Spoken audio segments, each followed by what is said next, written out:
The future nurse 24 YouTube চ্যানেলে সকলকে স্বাগতম। আমরা গ্রেড 2 হিসেবে বিএসসি বিএসসি যারা পরীক্ষা দিয়েছিল তাদের কোশ্চেন অ্যান্সার ডিসকাস করছিলাম। আর এর আগে আমাদের কমপ্লিট হয়েছিল এই হিম অক্সিজেনেজ লিপিড ডাইজেশন অর্থাৎ নিউট্রিশন সাবজেক্টটা। আজকে রয়েছে নার্সিং ফাউন্ডেশন অর্থাৎ ফান্ডামেন্টাল অফ নার্সিং, যেটা আমরা জিএনএমে পড়ি। 1 and 2 একসাথেই এদের আছে এবং এখানে নাম্বার অফ কোশ্চেনের ওয়েটেজ রয়েছে টোটাল 5টা, মানে হচ্ছে 10 মার্কস। কোশ্চেনের দিকে আমরা যাই। দেখো এখানের ফার্স্ট কোশ্চেন রয়েছে, which communication style best helps patient to express themselves and explore there feelings during a therapy interaction. এর মধ্যে কোন কমিউনিকেশন স্টাইলটা বেস্ট পেশেন্টকে হেল্প করবে তাদেরকে এক্সপ্রেস করার জন্য তাদের ফিলিংসগুলোকে। দেখো আমরা একটা কমিউনিকেশন টেকনিক পড়ে থাকি যেটা হচ্ছে থেরাপিউটিক কমিউনিকেশন, এবং এর এইমস কী থাকে, যাতে পেশেন্টকে এনকারেজ করা হয় তাদের থটস তাদের ফিলিংসকে শেয়ার করতে পারে। আর এই ফিলিংস থটগুলো শেয়ার করবে একটা ওপেন এন্ডেড কোশ্চেন্সের মাধ্যমে। যেমন ওপেন এন্ডেড কোশ্চেন হতে পারে, tell me more about yourself. Close ended question কোনগুলো হয়ে থাকে, যেখানে ইয়েস অর নোতে কোশ্চেনের অ্যান্সার শেষ হয়ে যায়, কিন্তু ওপেন এন্ডেডে যেখানে এমন একটা কোশ্চেন করা হয় যেখানে পেশেন্ট বা যেখানে ক্লায়েন্টের অনেক কিছু বলার থাকবে। Allow patient to lead the conversation and provide detail response, যেখানে ডিটেল রেসপন্স দিতে পারবে patient. So here the correct answer goes to asking open ended questions. Question number 15. Which of the following best describes the pattern of kind strokes respiration? দেখো kind stroke respiration, এই respiration vital science এসব চ্যাপ্টারটা কিন্তু খুবই important. Kind stroke respiration বলতে একটা specific abnormal breathing প্যাটার্নকে বোঝানো হয়। Abnormal breathing pattern, not normal. এবার এর ক্যারেক্টারিস্টিক কী হবে, একটা দেখো gradual increase in the depth, কিসে depth and sometimes rate of breathing. ঠিক আছে, depth and rate of breathing হচ্ছে গ্রাজুয়াল ইনক্রিজ হবে, মানে হাইপারপনিয়া হলো। আর কী হবে, ফলোড বাই গ্রাজুয়াল ডিক্রিজ, আবার গ্রাজুয়াল ডিক্রিজও হবে। That results in temporary stop, যার ফলে টেম্পোরারি স্টপেজও হয়ে যেতে পারে, যে কিছু সময়ের জন্য স্টপেজ হয়ে যেতে অ্যাপনিয়া। তাহলে হাইপারপনিয়া হচ্ছে, তার সাথে আবার ফলোয়িং বাই অ্যাপনিয়া হচ্ছে। এই যে কন্ডিশনটা, এটাকেই বলা হবে কাইন্ড স্ট্রোকস রেসপিরেশন, এবং এটা অ্যাসোসিয়েটেড হয় হার্ট ফেলিওরের সাথে বা সেন্ট্রাল নার্ভাস সিস্টেম ডিসঅর্ডারের সাথে অ্যাসোসিয়েটেড এগুলো। তাহলে দেখো এখানে আমাদের কারেক্ট অ্যান্সার কী হয়ে যাবে, periods of apnoea alternating with deep rapid breathing বা hyperpnoea. Question number 16. Which document is used to request supplies from the stores? Store থেকে request use to request supply request করার জন্য কোন ডকুমেন্ট ইউজ করা হয় এখানে? Purchase order, requisition slip, invoice নাকি delivery note? আচ্ছা, এখানে যেটা ইউজ করা হয় that is requisition slip. Requisition slip হচ্ছে an internal document used within an organisation, যেমন একটা হসপিটালে ইউজ করা হয়ে থাকে। কিসের জন্য? To request supplies or equipment from the central stores or inventory department থেকে এটাকে সাপ্লাইজ রিকোয়েস্ট করার জন্য। ঠিক আছে, পারচেস অর্ডার কেন নয়? পারচেস অর্ডার হচ্ছে একটা legal contract sent to external vendor to buy goods, কোনো জিনিস কেনার জন্য পারচেস অর্ডার। ইনভয়েস কি? ইনভয়েস হচ্ছে একটা bill sent by a seller to a buyer. And delivery note কি? Delivery note is a document accompanying by shipment that list the goods delivered. ঠিক আছে, তো এই হচ্ছে আমাদের টোটাল ডিটেলস, এবং যার কারেক্ট অ্যান্সার হয়ে যাবে requisition slip. Question number 17. Food drop in paralysed patients can be prevented by. Food drops কিসের মাধ্যমে আমরা প্রিভেন্ট করতে পারি? ফুড ড্রপস কি? It is clinical condition where the food remains in permanent plantar flexion plantar flexion মানে toes Poynting ডাউনওয়ার্ডের দিকে কিন্তু আমাদের টোগুলো ডিরেকশনে থাকবে। Which can lead two muscle shortening and difficult walking, তাহলে যার ফলে মাসেলগুলো শর্টেন্ড হয়ে যাবে এবং ওয়াকিং ডিফিকাল্টি হয়ে যাবে।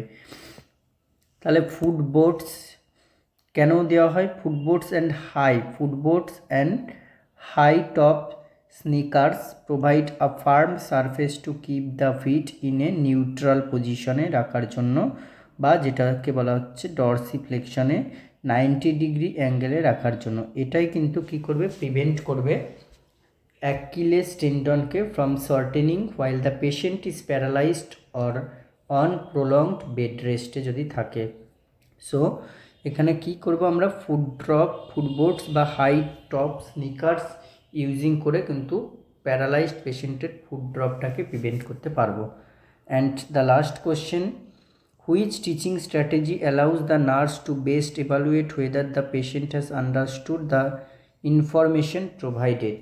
যেটা ইনফরমেশন তুমি একটা পেশেন্টকে দিয়েছো সেটা পেশেন্ট বুঝেছে কি না, সেটা তুমি কোন স্ট্র্যাটেজি ফলো করে বেস্ট এভালুয়েট করতে পারবে। Giving written handouts, asking if the patient has questions using the teach back method, providing lengthy verbal explanation. দেখো এখানে একটা গোল্ড স্ট্যান্ডার্ড বলা হচ্ছে কি, দ্য টিচ ব্যাক মেথড। এটাই হচ্ছে কি, ask patient to explain the information or instruction back. তুমি যে ইনফরমেশন বা ইনস্ট্রাকশন দিয়েছো সেটাকে যেন সে আবার তোমার কাছে ঘুরিয়ে বলে, to the nurse in their own words, তাদের নিজের ওয়ার্ডসে যেন ঘুরিয়ে বলে। এটা হচ্ছে teach back method. It is most effective way to confirm they have correctly processed and retained the information. এর মাধ্যমেই কিন্তু বোঝা যাবে যে তারা ঠিকঠাকভাবে ইনফরমেশনটাকে নিয়েছে এবং তাদের মধ্যে কিন্তু সেটা রয়েছে। তো এটা হচ্ছে using the teach back method. এই ছিল নার্সিং ফাউন্ডেশন 1 অ্যান্ড 2 মিলে 5টা কোশ্চেন যেগুলো এসছে বিএসসিদের। এরপরেই রয়েছে অ্যাডাল্ট হেলথ নার্সিং থেকে। অ্যাডাল্ট হেলথ নার্সিং থেকে অনেক কটা কোশ্চেন, দেখো নাম্বার অফ কোশ্চেন রয়েছে 10। আমি এটাও কিন্তু এই ভিডিওতেই বলে দিচ্ছি। নাম্বার অফ কোশ্চেন্স রয়েছে 10, তাহলে 10 × 2 that means 20 marks. Adult health nursing BSc PBBSc হিসেবে যারা পরীক্ষা দেয় তাদের সাবজেক্ট, এবং জিএনএমদের কিন্তু এটাই medical surgical nursing 1 and 2 with anatomy and physiology. মানে এটার ওয়েটেজ কিন্তু ওখানেও 9টা ছিল এবং এখানে 10টা। বুঝতেই পারছো কতটা weightage. Question number 19, a hypertensive crisis is characterised by a blood pressure reading of. Hypertensive crisis কত বেশি গেলে বলবো আমরা? এটা হচ্ছে দেখো, হাইপারটেনসিভ ক্রাইসিস হচ্ছে severe increase in blood pressure, অনেকটা ইনক্রিজ হবে, that can lead to stroke or organ damage, যার ফলে স্ট্রোকও হয়ে যেতে পারে বা ভাইটালস অর্গানগুলো ড্যামেজ হয়ে যেতে পারে। It is medically defined as a reading where the systolic pressure, দেখো টপ প্রেশারটা কী হবে 180 mm of Hg or higher, আর diastolic blood pressure 120 mm of Hg or higher। তাহলে হচ্ছে greater or equals to 180/120 mm of Hg কেই বলা হচ্ছে হাইপারটেনসিভ ক্রাইসিস, যেখানে স্ট্রোক বা ভাইটালস অর্গানসগুলো ড্যামেজ হয়ে যেতে পারে। আর হাইপারটেনসিভ আর্জেন্সি কোনটাকে বলা হচ্ছে? High BP without immediate organ damage, এখানে কিন্তু কোনো অর্গান ড্যামেজ হবে না, এটা হচ্ছে আমাদের হাইপারটেনসিভ আর্জেন্সি। আর হাইপারটেনসিভ এমার্জেন্সি কি? High BP resulting in life threatening organ damage. তো এটা হাইপারটেনসিভ ইমার্জেন্সি, হাইপারটেনসিভ ক্রাইসিস মোটামুটি একই টার্ম, এবং যেখানে বিপি কত বাড়বে? অ্যাভাব 180/120 mm of Hg। Question number 20, which virus is associated with cervical cancer. এখন এর ভ্যাকসিনেশনসও শুরু হয়েছে, তোমরা দেখেওছো 14 ইয়ার্স ওল্ড গার্লদের কিন্তু এটা ভ্যাকসিনেটেড করা হচ্ছে, that is HPV vaccination, and ভাইরাসটা হচ্ছে এইচপিভি হিউম্যান প্যাপিলোমা ভাইরাস। এটা হচ্ছে primary cause of nearly cervical cancer, সমস্ত সার্ভাইকাল ক্যান্সারের primary cause. While most HPV infections are cleared by the immune system, persistent infection with high risk strains most commonly হচ্ছে HPV 16 and 18, এরাই কিন্তু কি করে? Can cause normal cervical cells to become abnormal cells and eventually cancerous over many years. তাহলে এইটা হচ্ছে most commonly HPV 16 and 18. So here the correct answer goes to HPV or human papilloma virus. Next question number 21. Tumor lysis syndrome occurs primarily due to কিসের জন্য হবে tumour lysis syndrome? আগে ব্যাপারটা কি বুঝে নিই আমরা। TLS বলা হয় এটাকে, tumour lysis syndrome is an oncology emergency. Oncology emergency হবে কারণ টিউমার ক্যান্সার এগুলো সব অঙ্কোলজি ডিপার্টমেন্টের সাথে। It occurs when a large number of cancer cells are killed, অনেক ক্যান্সার সেলস তখন একসাথে কিল্ড হচ্ছে rapidly, usually by chemotherapy or radiation, chemotherapy বা রেডিয়েশন দিয়েই আমরা কিন্তু ক্যান্সার সেলসকে কিল করে থাকি। কজিং দেম টু লাইস মানে কি বার্স্ট হওয়া। This release massive amounts of potassium, এর ফলে কী কী আয়ন দেখো রিলিজ হয়, পটাশিয়াম আয়ন রিলিজ হয়, ফসফেট আয়নস রিলিজ হয়, ইউরিক অ্যাসিড রিলিজ হয় ইনটু দ্য ব্লাডস্ট্রিমের মধ্যে। যদি kidney can not clear this substance, এদেরকে এনাফ ক্লিয়ার না করতে পারে, it leads to severe electrolyte imbalance, তাহলে তার ফলে কিন্তু সিভিয়ার ইলেকট্রোলাইট ইমব্যালেন্স হয়ে যেতে পারে, severe electrolyte imbalance and potential renal failure, এর ফলে রেনাল ফেলিওরও কিন্তু হয়ে যেতে পারে, কিডনি কাজ করতে পারবে না, এরকম একটা কন্ডিশনে দাঁড়িয়ে যাবে। সো টিউমার লাইসিস সিনড্রোমে কী হয়, rapid tumour cell breakdown releases intracellular contents, এটা হচ্ছে tumour lysis syndrome. Question number 22, Heimlich manoeuvre কেন ইউজ করা হয়? এটা তোমরা অনেকবার পড়েওছো, হেমলিচ ম্যানিউভার থেকে অনেক কোশ্চেনও আছে। দেখো এখানে কি দেওয়া হয়, অ্যাবডোমিনাল থার্স্ট দেওয়া হয়, এটা একটা কি ফার্স্ট এড প্রসিডিওর যেখানে ইউজড করা হয় to treat upper airway obstruction, upper airway অবস্ট্রাকশনের জন্য এটা কিন্তু অ্যাবডোমিনাল থার্স্ট ইউজ করা হয় হেমলিচ ম্যানিউভারের মাধ্যমে। Caused by foreign objects, choking হয়েছে তার জন্য। It works by creating an artificial cough to force the object out of the trachea. আচ্ছা, কার্ডিয়াক অ্যারেস্ট যদি হয় তাহলে আমরা কী দিই, সিপিআর দিই অ্যান্ড ডিফিব্রিলেটর লাগাই। অ্যাজমা অ্যান্ড নিউমোনিয়া হচ্ছে আমাদের কি medical conditions involving the lungs that require medication or oxygen therapy not physical thirst. তাহলে এখানে আমাদের হেমলিচ ম্যানিউভারে কিসের জন্য ইউজ করা হয় না, কমপ্লিট এয়ারওয়ে অবস্ট্রাকশনের জন্য। Question number 23, which type of bone marrow stem cell transplantation uses the patient's own stem cells? দেখো এখানে ওন কথাটা যখনই আসবে, ওন মানে কি অটোলোগাস হয়ে যাবে, ঠিক আছে। এবার হোমোলোগাস বা জেনোলোগাস বা অ্যালোজেনিক সিনজার্নিক এগুলো ব্যাপারটা কি, অটোলোগাস তার মানে কি uses patient's own stem cells, ঠিক আছে। অ্যালোজেনিক কি ইউজেস সেলস ফ্রম এ ডোনরের থেকে, কোনো রিলেটেড আর আনরিলেটেডের থেকে অ্যালোজেনিক। সিনজেনিক কি uses cells from an identical twin, কোনো আইডেন্টিক্যাল টুইন, সিন মানে আইডেন্টিটি ওইটা মনে রাখবে। আর জেনোজেনিকটা কি, জেনোজেনিক হচ্ছে ইউজেস সেলস ফ্রম ডিফারেন্ট স্পিসিটা এখানে আলাদা, সেটা হচ্ছে জেনো বা হচ্ছে অ্যালোজেনিক, এটা জেনোজেনিক, ঠিক আছে। তাহলে অটোলোগাসটা হলো। এরপরে পরবর্তী কোশ্চেন হচ্ছে, এ cancer patient report severe Nazia during chemotherapy এর সময় কোনো ক্যান্সার পেশেন্ট বলছে অনেক তার নজিয়েটেড ভাব হচ্ছে। Which intervention most effectively supports symptom management, এর জন্য আমরা কি সিমটম ম্যানেজমেন্ট করতে পারি? দেখো most effective way to manage chemotherapy induced, এটাকে কী বলা হয়, CINV, chemotherapy induced Nazia and vomiting, এটা হচ্ছে আমাদের প্রোফাইল্যাকটিক প্রিভেনশন কেয়ার। তাহলে আমাদের কি কোনো কেমোথেরাপির আগে আমরা দেখবে কি দেওয়া হয়, অ্যান্টিএমেটিক্স দেওয়া হয়, অ্যান্টিএমেটিক্স অনডানসেট্রন দেওয়া হয়ে থাকে। Before the infusion begins is more effective than trying to stop nausea once it has already started, শুরু হওয়ার পরে নয়, শুরু হওয়ার আগেই প্রিভেন্টিভ বা প্রোফাইলেক্টিভ কেয়ার দেওয়া হয় কিন্তু। Large meals and high fat foods generally worsen nausea, এটা আরও নজিয়াকে বাড়িয়ে দেয়। Small bland meals are preferred, তাহলে কেমন ধরনের স্মল ব্ল্যান্ড মিলস প্রেফার করায়। Lying flat after eating can increase the risk of reflux and discomfort, তাহলে এখানে আমাদের কারেক্ট অ্যান্সার হয়ে যাবে administering antiemetics prior to chemotherapy বা prophylactic chemotherapy. Question number 25. Which of the following cancer is primarily associated with Helicobacter pylori infection? H. pylori infection. H. pylori infection আমরা peptic আলসারে পড়েছি। Peptic আলসারের causative organism হচ্ছে H. pylori bacterium. এবার এরা infect করে কি স্টোমাক লাইনিংকে, very important bacteria. Chronic infection leads to, এটা যদি ক্রনিক ইনফেকশন হয় স্টোমাক লাইনিংয়ে তাকে বলা হবে gastritis. Persistent inflammation which is a major risk factor, এবং এটা একটা মেজর রিস্ক ফ্যাক্টর হয়ে দাঁড়াবে কিসের, স্টোম্যাক বা গ্যাস্ট্রিক অ্যাডেনোকার্সিনোমার অ্যান্ড মল্ট লিম্ফোমার জন্য। ঠিক আছে, তাহলে এখানে কারেক্ট অ্যান্সার কী হয়ে যাবে, গ্যাস্ট্রিক অ্যাডেনোকার্সিনোমা। গ্যাস্ট্রিক মানে হচ্ছে কি স্টোম্যাক, তাহলে এটা কোথায় অ্যাফেক্ট করছে, কোথায় ইনফেকশন করছে সেটা তোমাকে আগে জানতে হবে, তাহলে কিন্তু অ্যান্সার পেয়ে যাবে। Next question, question number 26. A patient with severe hypotension has a normal heart rate but shows sign of poor perfusion. Heart rate normal আছে, সিভিয়ার হাইপোটেনশন কিন্তু পুয়ার পারফিউশন হচ্ছে। Which mechanism most likely explains this paradoxical presentation, এর জন্য কি mechanism বলা হচ্ছে, কি mechanism হতে পারে।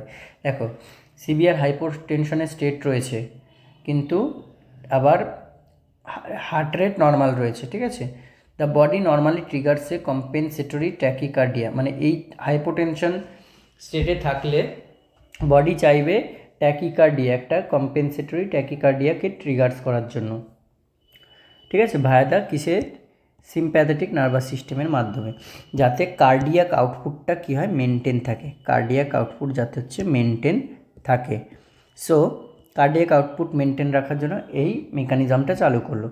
If a patient is on beta blocker, এবার দেখো কোনো পেশেন্ট যদি বিটা ব্লকার ড্রাগসের আন্ডারে থেরাপিতে রয়েছে তাহলে কী হবে, this medications block the beta receptors in the heart, তাহলে হার্টের বিটা রিসেপ্টরকে ব্লক করে দেবে। এর ফলে এই যে compensatory rise in heart rate এটাকে প্রিভেন্ট করবে, অ্যান্ড যার ফলে একটা resulting normal rate despite low blood pressure, normal rate তাও কিন্তু নর্মাল থাকবে। ঠিক আছে, ব্লাড প্রেশার লো থাকার কারণেও নর্মাল থাকবে। তাহলে কেন এটা, beta blocker therapy blunting sympathetic response. Question number 27. A patient with acute chronic obstructive pulmonary disease, মানে acute COPD exacerbation develop severe dyspnea despite bronchodilators. একটা অ্যাকিউট সিওপিডি পেশেন্ট এবং তার সিভিয়ার ডিসপনিয়া হয়েছে কিন্তু সে কিন্তু ব্রঙ্কোডাইলেটরে রয়েছে।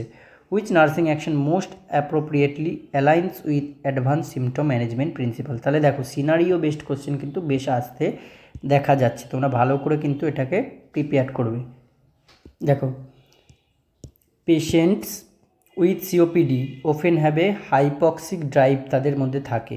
ঠিক আছে, রেসপিরেশনের জন্য হাই ফ্লো অক্সিজেন যেমন 15 লিটার পার মিনিট, এর ফলে কিন্তু কী হতে পারে, এই ড্রাইভটা সাপ্রেস হয়ে যেতে পারে, যার ফলে CO2 রিটেনশন এবং রেসপিরেটরি ফেলিওর হওয়ার চান্স থাকে। So oxygen must be titrated carefully. ঠিক আছে, খুব বেশি রেটে দেওয়া যাবে না।